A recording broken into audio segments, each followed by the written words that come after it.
Sa gitna ng tag-ulan, meron pong dumating na malaking sasakyan. May munting katanungan anong i-deliver ni kaibigan. Naghinay-hinay at nagdahan-dahan dahil madulas ang daanan.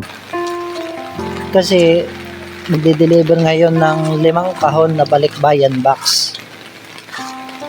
Sa aking katanungan, meron palang kasagutan. Ito pala ang laman ng malaking sasakyan. Pagpapala ng kalangitan, 5 kahon na balikbayan, 3 kahon na galing sa Amerika, pinadala hindi ng Amerikano kundi ng kapwa nating Pilipino. 2 kahon na galing sa bansang Hawaii, pinadala ni kabayan na pinagpala ng Panginoon sa buhay. Mga bagay na laman ng kahon na binigay para sa ating mga kababayan na nasa laylayan. Dalangin ko sa mga sponsor na nagbigay, patuloy na ingatan at pagpalain pa sa buhay. Wala man po kaming maisukli sa inyong binigay. Bahala na ang Panginoon na magsukli sa inyong mapagbigay na kamay. Marami pong salamat sa inyo pong pagtitiwala. Hindi man po kayo namin personal na kilala. Sa inyo pong ginawang kabutihan, kami po ay nagpapasalamat ng sobra.